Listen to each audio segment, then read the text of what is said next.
আসসালামু আলাইকুম। এই কিছুক্ষণ আগে ঢাকা উত্তরায় একটি বিমান দুর্ঘটনা কবলিত হয়েছে। যারা এই ভিডিওটা দেখতেছেন, দেখেন কতগুলি মানুষ হতাহত হয়েছে। এখন পুরো নিশ্চিত হয়ে যেতেছে না, কিন্তু আরও সময় নেবে। এই পুরা ঘটনা কীভাবে ঘটলো, অনেক শিক্ষার্থী ওইখানে আহত হয়েছেন। তো সবাই দোয়া করবেন। আর যারা স্কুলে যেতেছে, স্কুলের শিক্ষার্থী আছেন, তাদের জন্য দোয়া করবেন। এটা ট্রেনিং প্রাপ্ত মনে হয়, এখনও পুরো নিশ্চিত হয়ে যেতেছে না এটা কোন বিমান।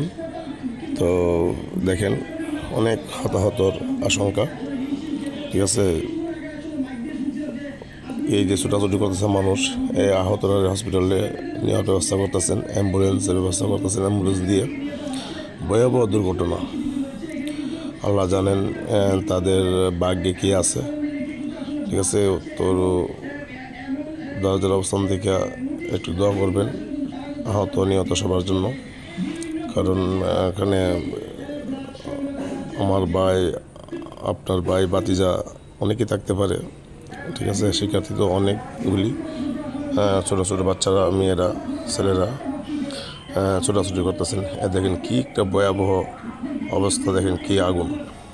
ঠিক আছে, মানে বাসা নাই যে এরকম দুর্ঘটনা ঘটলে কিভাবে মানুষ এই মোকাবেলা করবে। ফায়ার সার্ভিস তারা কাজ শুরু করছেন, উদ্ধার কাজ।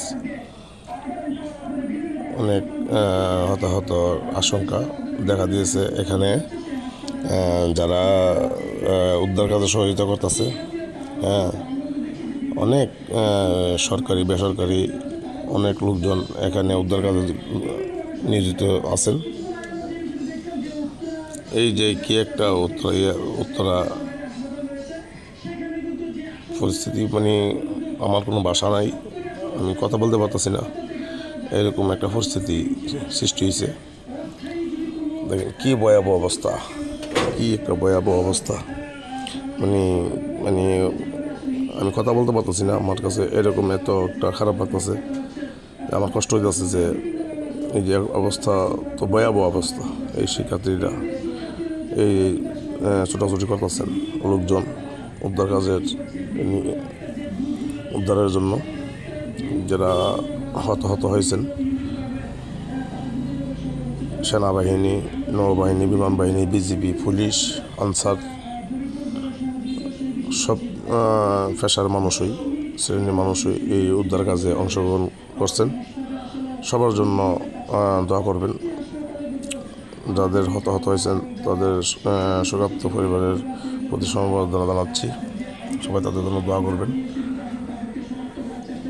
আমি মানে বলতে পারতেছি না যে কীরকম যে একটা ভয়াবহ অবস্থা, কি বলবো। মানুষের আর্তনাদ আরস ফলত্ব পৌঁছে যাচ্ছে, এই আর্তনাদ। দেখেন কি একটা অবস্থা, দেখেন কি অবস্থা, খুবই পরিস্থিতি, খুবই নাজুক অবস্থা। ঠিক আছে, আল্লাহ জানেন কতজন হতাহত হয়েছেন। কি